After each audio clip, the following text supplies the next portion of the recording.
Nemunų jūrinė jachta į mūsų miestą atplaukusius svečius savivaldybėje sutiko meras Ričardas Malinauskas bei Turizmo ir verslo informacijos centro direktorius Rimantas Palionis. Meras verslininkams pristatė druskininkus, išsamei aptarė kurorto plėtros strategijos įgyvendinimo etapus, supažindino su įgyvendintais bei naujais investiciniais проектais. Мы сегодня приплыли на морской яхте, тем самым мы доказали, что, оказывается, Неман судоходный. Iniciatyvos ėmėmės norėdami dar labiau suartinti du miestus – Druskininkus ir Gardiną, kuriuos galima pasiekti ne tik sausumą, bet ir abi valstybės jungiančią Nemuno upę.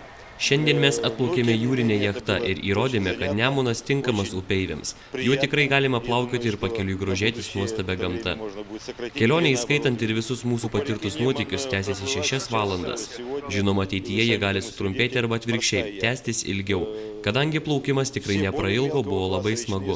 Šiandien čia plaukia jūrinė jachta, taigi visi mažesni laiveliai tikrai gali plaukti Nemunu. Dirbame turizmo srityje ir norime pasiūlyti dar vieną maršrutą vandeniu, kad galėtume įvairiais būdais vieni pas kitus atvykti į svečius, keistis turistų delegacijomis.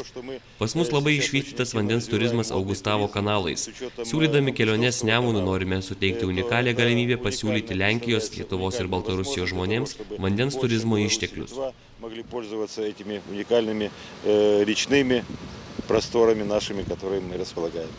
Turizmo ir verslo informacijos centro direktorius Rimantas Palionis svečiams pristatė turistų srautų dinamiką, aptarė pagrindinės atvykstamojo turizmo rinkas, numatytą rinkodaros strategiją.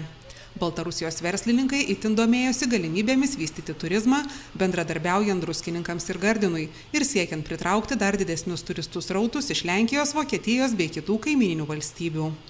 Susitikimo metu aptartos ir problemos, kurių iškyla poilsiautojams, siekiant gauti vizą ar kertant Baltarusijos-Lietuvos sieną. Taip pat diskutuota, kokie dvišaliai veiksmai galėtų palengvinti biurokratinės procedūras, siekiant supaprastinti aktualų sienų kirtimo klausimą. Vizito Druskininkuose metu verslininkai apsilankė slidinėjimo trasų komplekse Snow Arena, Druskininkų vandens parke, apžiūrėjo naujus parkus bei sutvarkytą kurorto infrastruktūrą.